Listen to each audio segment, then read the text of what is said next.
welcome once again to Senior Focus. I'm your host, Bill Adams, and Senior Focus is a show that comes to you a couple times each month on Armstrong's Channel 20. Thank you to Greg Roden, who is the local access program, community access program head, and also thanks to our special guest today, who is Keith Kaiser. Keith is nice enough to let us use the Davis Visitor Center to film the show, and from time to time, we stop in and talk with him about what's happening at the Davis Center, Fellows Gardens, and the park in general. So welcome. Thanks. Very good to have you here, and we like to be part of it, so it's good. Yeah. We're going to be talking about what's happening in the fall as far as programming, and I know there's a whole lot of things going on. I don't know if you want to start with just some of the basics about the Davis Center. Again, for people who haven't been here, maybe just to start with. Sure. Well, we were at Fellows Riverside Gardens, and Fellows Riverside Gardens is our 12-acre public garden in Mahoning County, operated by Mill Creek MetroParks. And we specifically are in the library, the Horticultural Library, at the D.D. and Velma Davis Education and Visitor Center. And these are all popular places with the gardeners and the people that visit here, but if they've never been here before, we know once they come here, they will become another popular spot on their list of things to do, right? Mm-hmm. So out behind us actually is parts of trees out the windows and of course Lake Glacier. Mm-hmm. But soon the leaves will be changing from those beautiful shades of green to colorful reds and oranges and yellows. And that means fall is in the air, literally. Mm-hmm. Tonight it's going to get a little cooler, and tomorrow I'm very happy about it. I like cool weather. And that's what helps bring the fall color on. We've gotten finally some rain the last couple days, and that combination of cooler nights, shortening days, and moisture is what helps change the tree colors or leaf colors into those great colors. Mm-hmm. Now we're going to be going outside later in the show to talk about the family garden and some of the things going on outside. But as far as inside, I know you've got a very special, actually an artist coming. We do, actually, starting September 20th mm-hmm. through November 10th, okay. We'll have a new exhibit in the Weller Gallery here at the Gardens, and the artist's name is Gary Bukovnik. The title of the exhibit is called Eternal Spring, and you'll say it's not spring, but think about flowers and plants, but specifically flowers is what Gary paints. I think to him, these flowers are now on paintings and on canvas, so they're eternal. So those flowers are always here. They've faded by, but mm-hmm. he's captured them on his own unique technique of watercolor. So the next 8 weeks or so, there'll be a really exciting exhibit for someone to come in to see. Gary is an artist who paints in watercolor from San Francisco, has lived there 30-some years, mm-hmm. originally from Cleveland, so he's very fond of Northeast Ohio, okay. and can give a lot of strong connections about how the plants and the flowers in his world came about from Northeast Ohio, mm-hmm. and that's what's inspired him. So we're anxious to see his exhibit and have it here. Now, I know there are a lot of different things involved with his visit.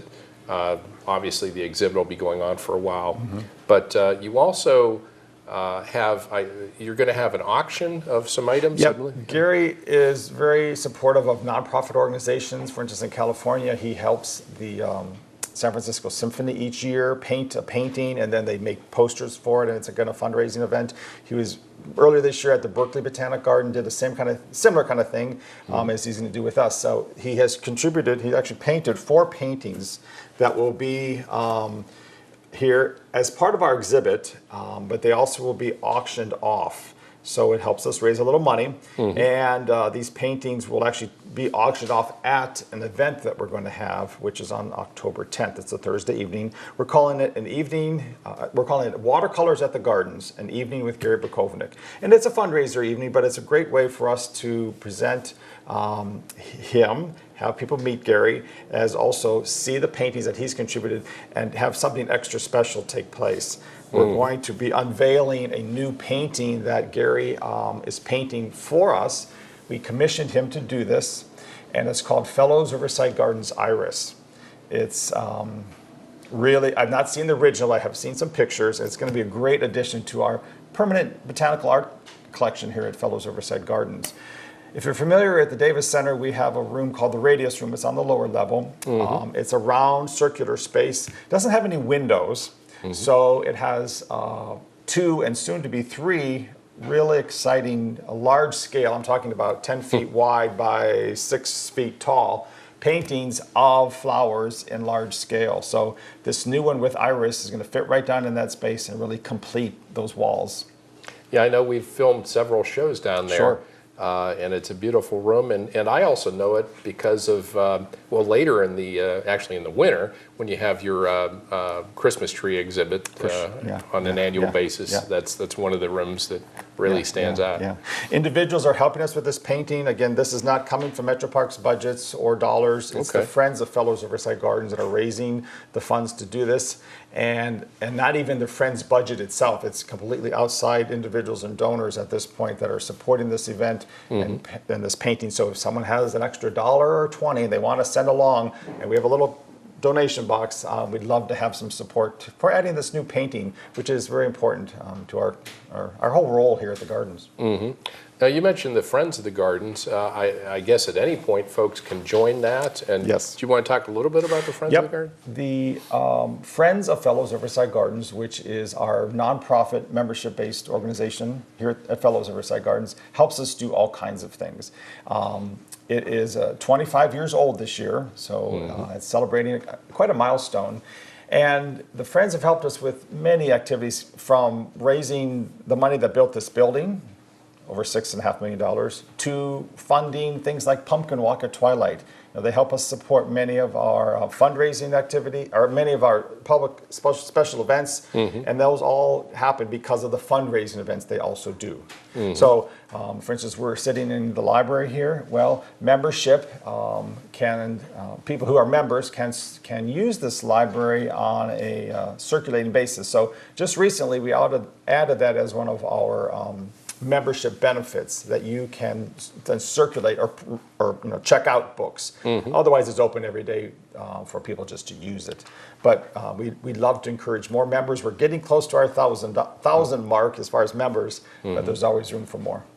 If I recall, I was just looking at the website earlier, and I think there's a tab where you can actually check the catalog that's available here at the beautiful You're exactly library. Right. You can sit in your own chair in your office or your kitchen or dining room and look at what the collections are here at Fellows of Riverside Gardens in the library. It's pretty exciting. So, in addition to the Friends of the Friends of the Library, the Gardens, you also have volunteers, I imagine, who are working outside and around. Yep, our volunteers have been quite active this year. Last year we had 14,000 hours put in by volunteers. That was in 2012, and I know we're going to surpass that again this year. The volunteers is what really helps make this place very possible in many, many ways. Speaking of the website, Mill Creek MetroParks has a new website that should be coming online here the next couple of weeks. Okay. And it'll also include our new logo. We have a whole new branding approach that will be coming out. And I think it's just a nice, fresh update that we've been needing. And people in Mahoney County and the residents will be able to connect with that and see some more positive things that are happening in the MetroParks. Well, you'd mentioned the pumpkin walk. I know that that's helped by the Friends. It is. And that's really a great activity. I mean, we've been here several times with my family. And on Sunday, October 20th, from 5:30 to 8, put on your calendar if you'd like to see about 14,000 pounds of pumpkins that have been carved into jack-o'-lanterns, as well as some refreshments and music and entertainment and so on. But if you really like to carve pumpkins, or have a grandchild or a child or someone that would like to help carve the pumpkins, starting that Thursday, Friday, and Saturday, we need help carving all those into jack-o'-lanterns. So call the Gardens or stop in, and we'll tell you how to help us. Yeah, you must have a small army of people doing that. The volunteers, the staff, and just the general community, as well as a few school groups, help us make that happen. And every year that attracts several thousand people. 7,015 last year, something like that. I can't remember the exact number, but more than 7,000. Our family was a 15. Yeah. Yeah, so that'll be coming up in October. Now, on a regular basis here at the center. You know, and let me add one go thing ahead. about that. Everybody tries to get here at 5:30 or before, and I used to say come early, but you know what? Oh, You yeah. might actually want to come later. Oh, You're okay. more likely to get a parking spot if you get here around 7 o'clock, maybe, or 7:30, and take a quick walk through.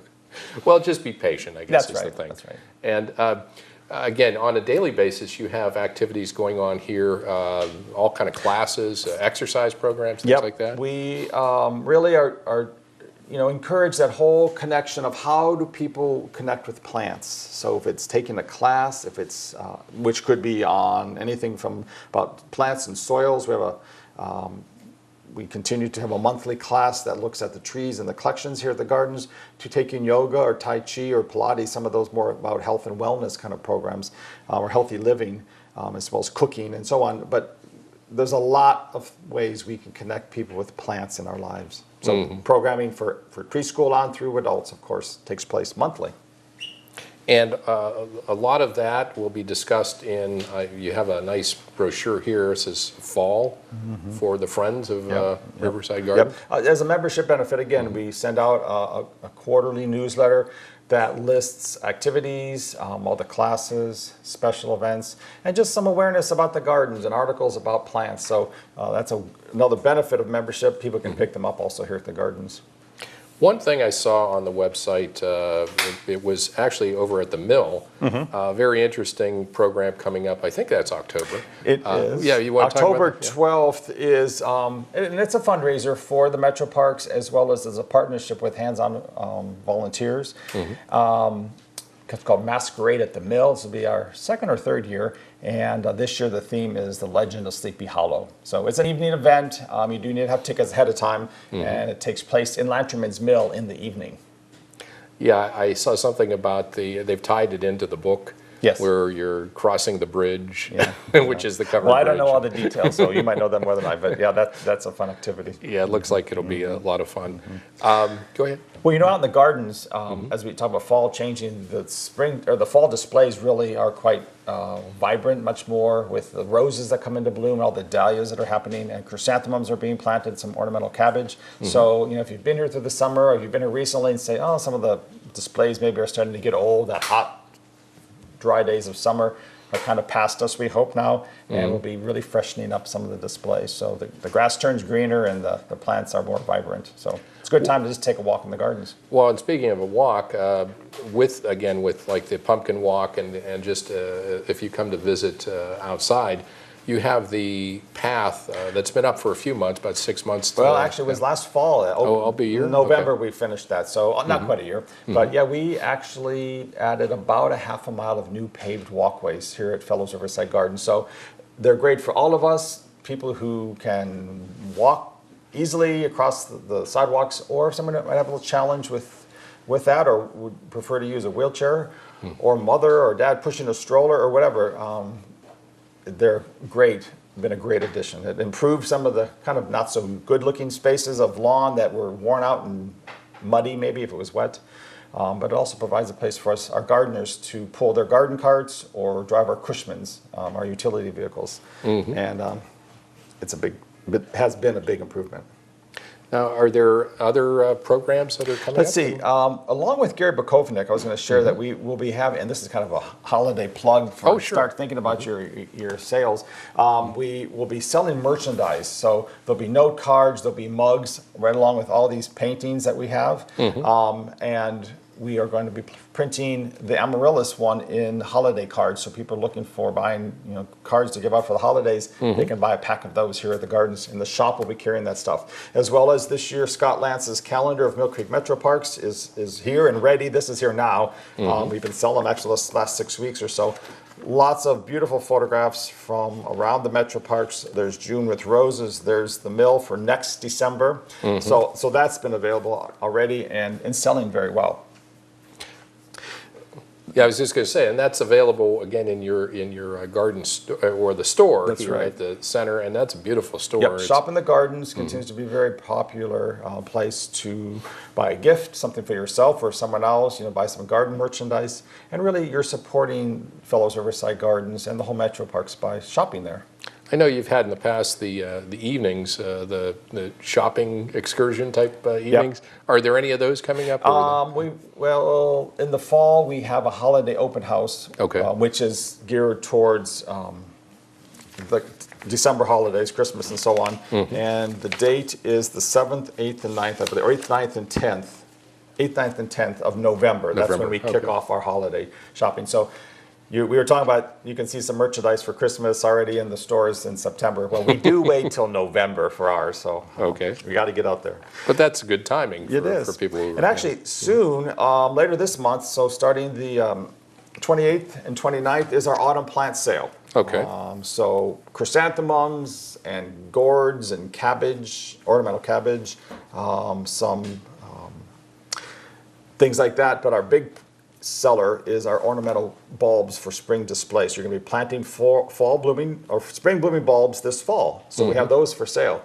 And lots of varieties and different kinds of tulips, daffodils, grape hyacinths, bulbs people won't even know what they are, so they'll have to try them out. As well as we'll continue to have our Narcissus Fellow's Favorite, the daffodil that was named for our gardens. So we'll be selling that again, so that's fun. So that's the 28th and 29th of this month from 10 to 5.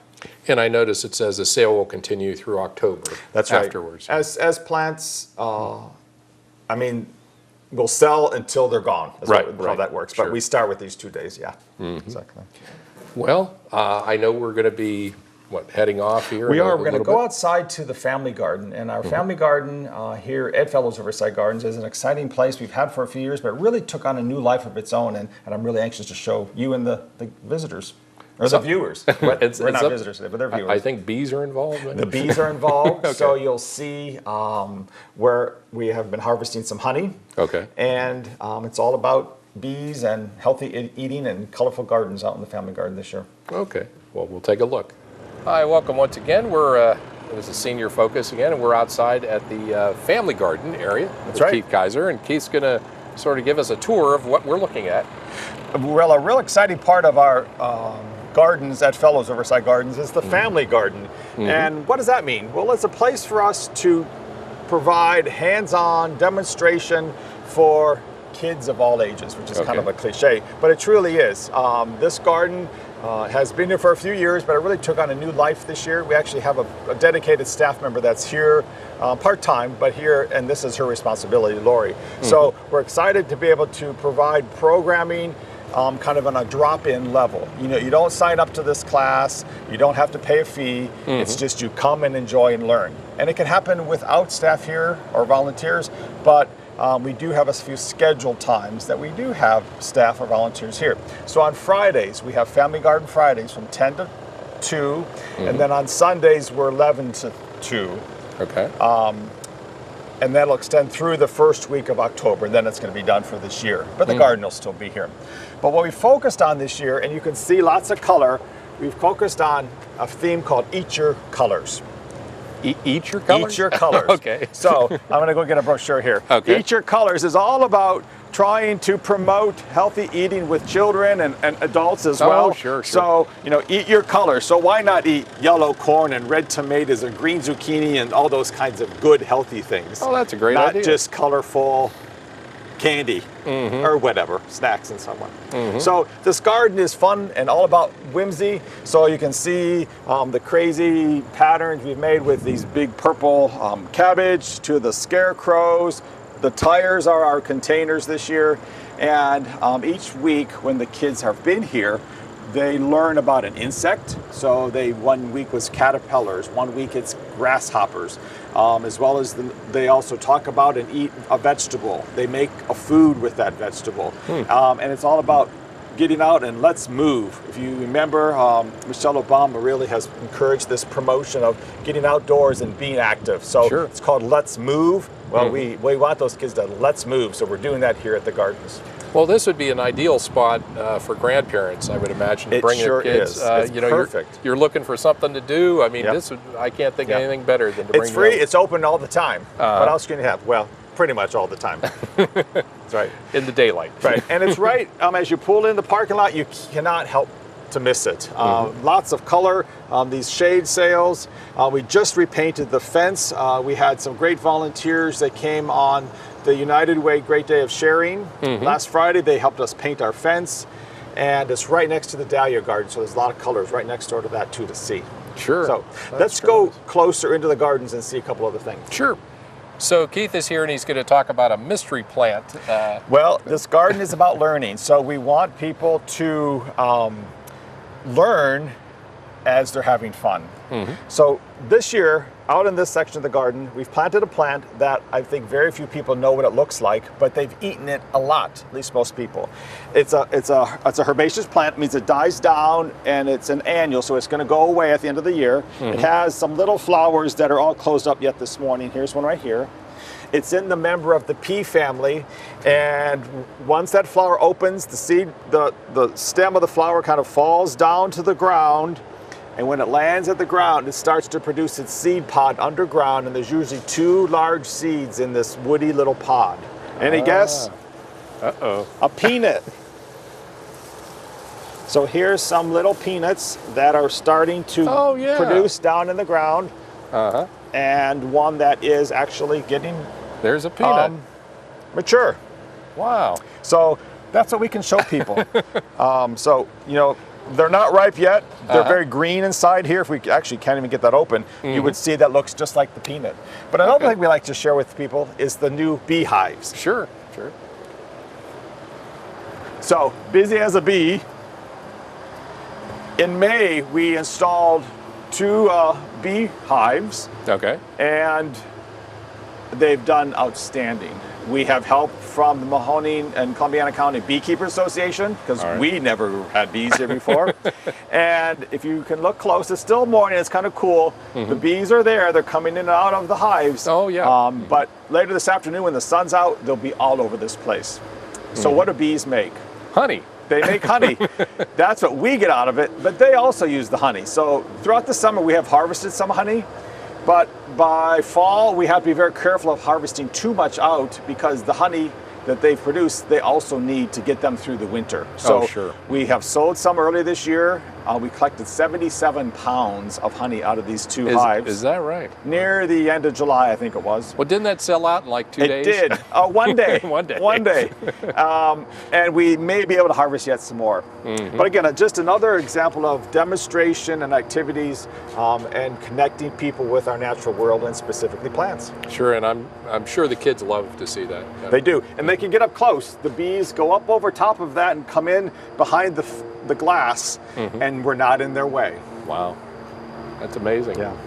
So, Fellows Riverside Gardens is exciting. It has lots of things going on, and we hope they come and visit.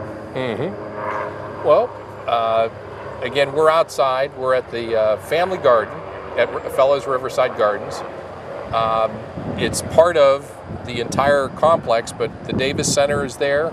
You can come. What are the hours that you're open? Let's see. The gardens are open every day, kind of dawn till dark. The Davis Education and Visitor Center is closed on Mondays, but we are open Tuesday through Sunday from 10 to 5. They can see the exhibits like we talked about. They can have lunch in the cafe. We are open for purchases in the shop in the gardens, as well as just enjoying the gardens and the visitor center as a whole. And again, this is just part of the entire Mill Creek MetroPark system. But we encourage you to get out and enjoy your MetroParks. That's why they're there. They're there for the citizens of Mahoning County, and plenty of things for if you're senior, 60 plus. Many things that you'd enjoy here at the Davis Center and Fellows Riverside Gardens. Again, you've been watching Senior Focus. My name is Bill Adams, and we come to you a couple times each month on Channel 20 through Armstrong. Thank you to Greg Roten. And I always say thanks to Keith Kaiser, but he's actually here in You're person. very welcome. Again, until next time, my name is Bill Adams, and we want to thank you for watching.